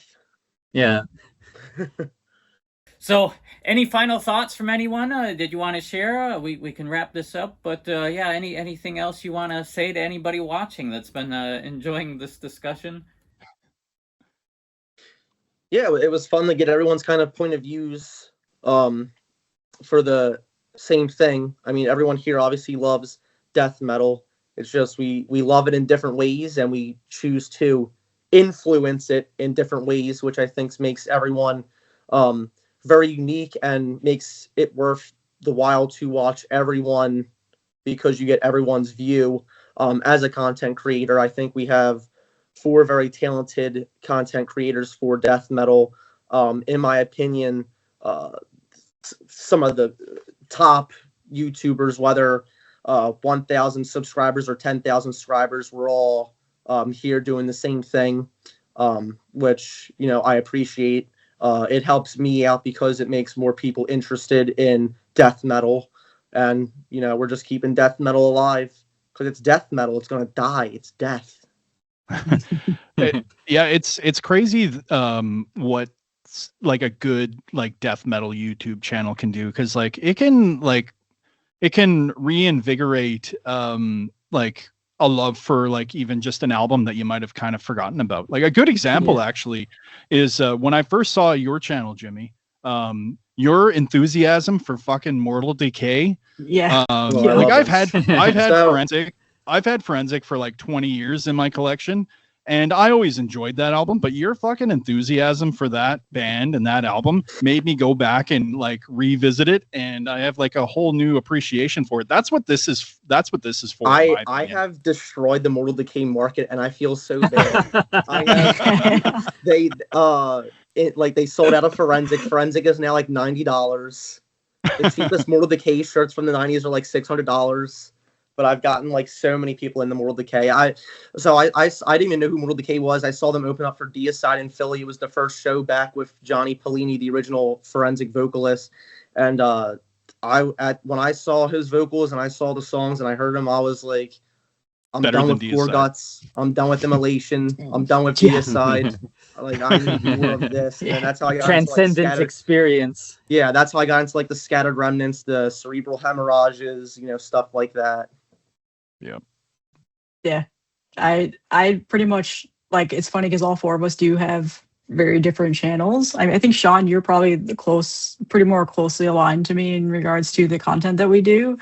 But I still find new bands and new albums, especially when you show like some of your older stuff that you have in your collection, like your favorite brutal death metal albums that you've been doing, like within the like, you know, decades that you've been doing. Like there's several albums there that I hadn't listened to in a really long time. And like, oh, I'm gonna pull that out and listen it, or I hadn't ever heard before. So like those are things that I enjoy.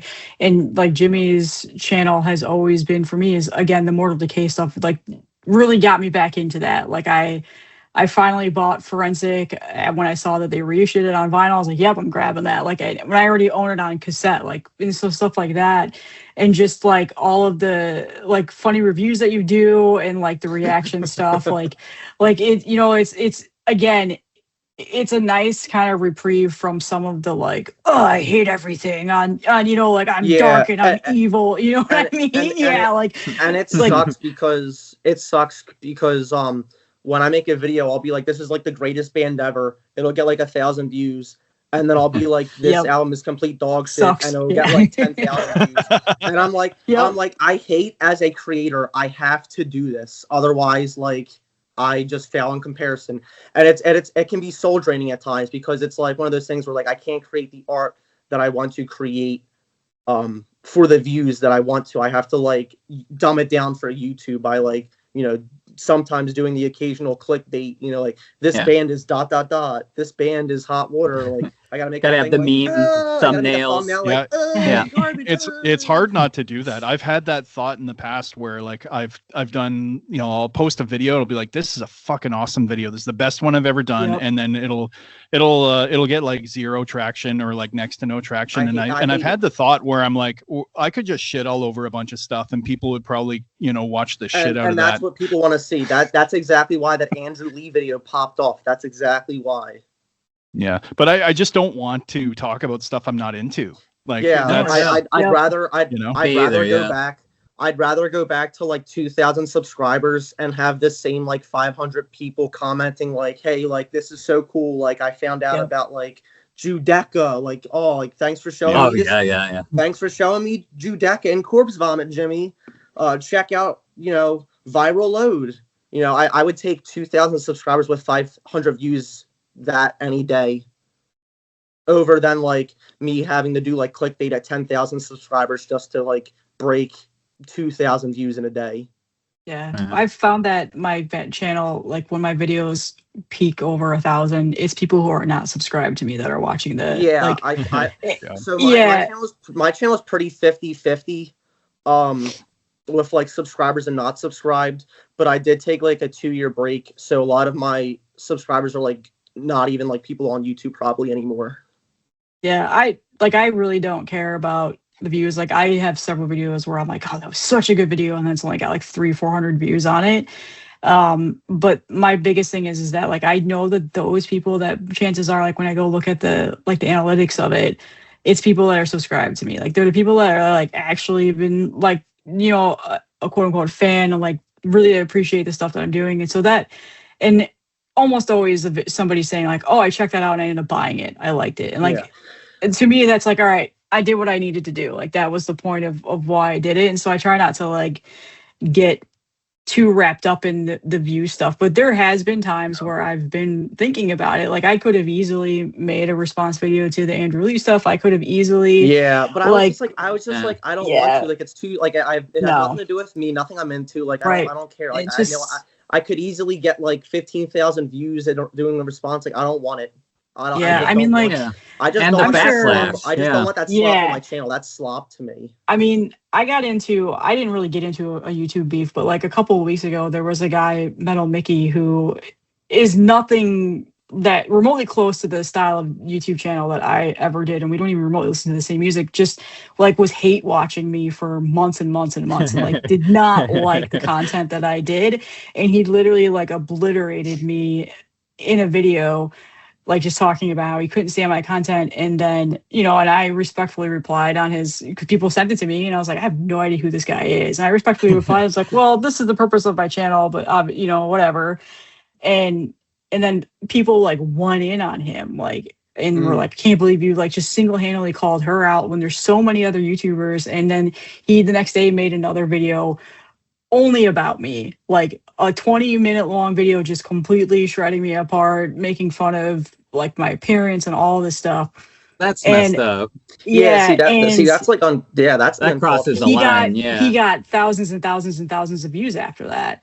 And I didn't watch the video because I knew it was And now he's off the internet. Now he's off the internet. Yeah, he completely. So he got thousands of views, and just so many people were coming into my comments and like leaving just awful things, you know, after that. And I could have easily just made a video and retaliated against him and just shredded him and eviscerated him, which trust me, I really wanted to. But instead I just made a video and said like, I'm moving on from this. Like be the bigger it's person. done. Yeah, like, and now he's not even on YouTube anymore. So like that's the stuff I understand that gets to views. And like in that video that I made where it was like 5 minutes long, where I was like, yes, this happened, and I agreed to him about some things, so I'm going to change some stuff about how I do, because like I could talk a little bit more in depth about things, but like the other stuff was just, you know, like I'm not going to turn into that YouTuber that got like 6,000 views, and people were like commenting on it, and they're like, I don't even know who you are, but respect. And I'm like, how, like the YouTube algorithm is so stupid. Right. So yeah, but I know that I could do that. Like I could easily turn my channel into a J-Dog channel and just make the type of content. Channel, like this happened to this singer. Yeah, like you know. Yeah. That's when you change your channel name. That's when you change your channel name to Melanie Loves Shopping. Yeah, see, and that's what he said. Melanie loves shopping. And as he's sitting in literally with a vinyl collection that's 20 times bigger than mine, it was kind of just the most hypocritical. So yeah, like I won't do that. And like I'm like Sean, I only talk about things I really, really enjoy that I hope that other people will listen to. Like the negativity stuff, I keep it off my channel as much as possible. Like there's been a couple of times where I've bitten and like, oh, this isn't the everybody loves it, I can't stand. Like that was a trend that was going on for a while, but I removed it like after a month because like, no, this isn't me. Like I can't do these videos. Yeah. It's just like if it's relevant enough to me, I'll do it. Or like if it's relevant enough to like a band I like really know the lore about that I can like really like explain, I will. But if it's like something that I don't know, like Andrew Lee, I'm not gonna half-ass something out of my ass just to like make content that I feel is just like lazy and sloppy, because people know. But if something happened to like, if something happened like Defeated Sanity, like if some like shocking thing that I could talk about because I know like years and years worth of lore and stuff like that. But if it's like, you know, like some black metal or some metalcore band, it's just slop to me. One of my favorite kind of like hater things I was getting for a few months was somebody that would comment on these death metal uploads that they hate the vocals. And they would do this on multiple videos. And it's like, my guy, this is what they all sound like. This is what this style of music is. So yeah, just... I can't understand what they're saying. Yeah, just that people just hate watching stuff like that, right? Yeah, and I love that most of us want to be constructive versus... just throwing hate on the fire. We've got enough of that already out there, right? Someone into like Blackfield Brides, like pulls up on a Morbid Angel video, like, what is this trash? You can't understand the vocals, like, duh. Yeah, and maybe we'd all get a lot of likes or something, or follows, or saying, "Oh yeah, Blackfield Brides is terrible, this drama." But yeah, that's. I don't know, it feels so high school cafeteria to me, too. Like, why do that? Point at the others, say, oh, they're terrible, pick on them. Yeah, it's just, like, weird what, like, works on YouTube nowadays and what doesn't, because back, like, a few years ago, like, what worked in, like, 2022 just, like, does not work now. Like, I used to do, like, a lot more, like, top 10 lists that would get, like, a lot of views, and now they just kind of, like, stagnate to, like, barely 1,000, where, like, back in the day they would get, like my top 10 favorite brutal death metal video has like 30,000 views now. But I know if I was to redo that, it would barely crack like 2 or 3. People do love lists, but yeah, but really it's weird. Like the lists have kind of been like dying. Like Sean, I watched your list. It got me back into like Prelude to Tragedy from Defeated Sanity. But like I've noticed like a lot of like my similar of like what worked doesn't work as well anymore, which can be frustrating. Like it's not the end of the world, but it can be frustrating as like a creator standpoint, because it's like now I got to feed into the YouTube algorithm system of what I can do to stay afloat. Yeah. And is YouTube even the right medium for this stuff anymore? Is it antiquated? Yeah, like you see a lot of like people just like on Instagram talking for like 30 seconds about like it'll be like a 30-second video of just like, and I'll have like a thumbnail like top 10 thrash albums, and it has like 30,000 views on Instagram, just like a quick little like thumb swiper when you're on the toilet. And so it's like infuriating. It's like like that's what people want to watch. Yeah, and people love just the pointing it and being hateful, right? And you know, we've discussed the Andrew Lee thing a little bit, but I think it's what I'd like to see more is actual dialogue, like what we're doing here, a variety of opinions.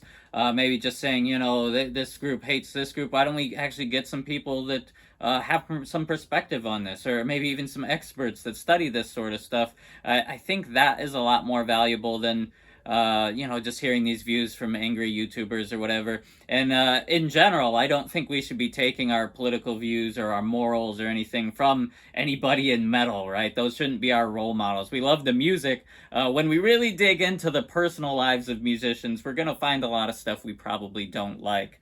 And yeah, I hope we're not going to musicians for our morality. There's some people with some great points out there for sure.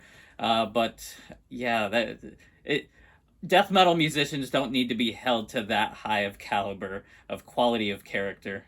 To me, unless you're a politician running for office, keep your mouth shut, because it's not going to do anything to change the law or any single viewpoint that matters. You know, it's not what the genre's for. Just more fuel on the fire. Yeah. Yeah. Just being angry just for being angry's sake. The thing I use to escape after work as like a tool for your own personal... Don't weaponize this. Yeah, don't weaponize Cannibal Corpse. You can sing about weapons, but you can't weaponize it.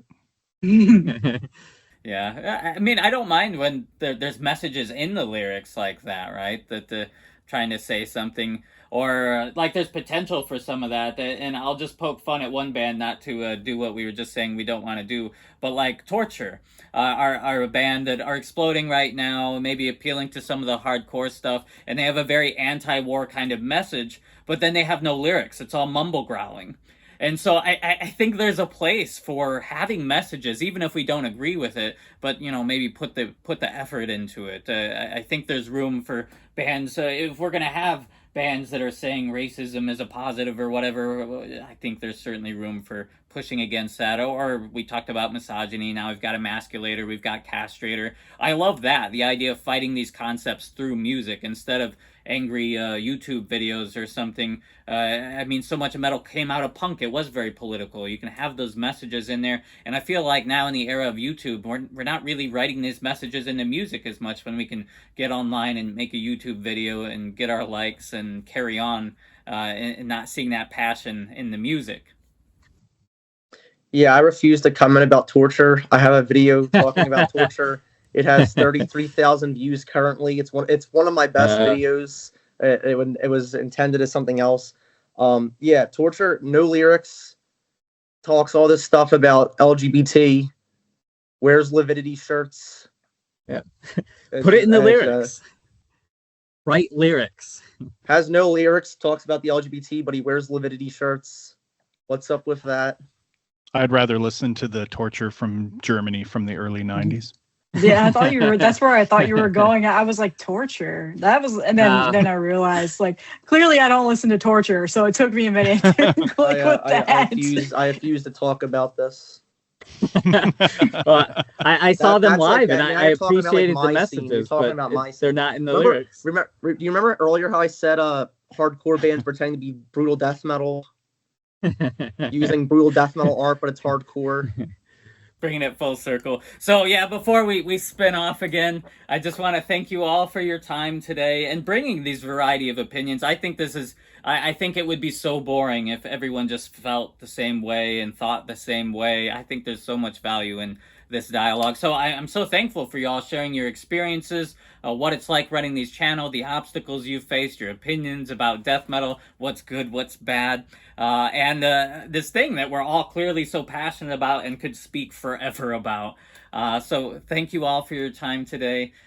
for those insights. I hope people enjoy the variety of perspectives we have here, and that it can be positive, right, to see the perspective of others. We already know how we think. Why not hear how other people think too? So thank you all for the time today. Keep supporting death metal, as I know you will, and keep enlightening people, bringing this to them in the format that you're all so good at. So I hope that you do, and thanks again. Yeah, thanks for Of having me. course. Thank you, you. Kyle.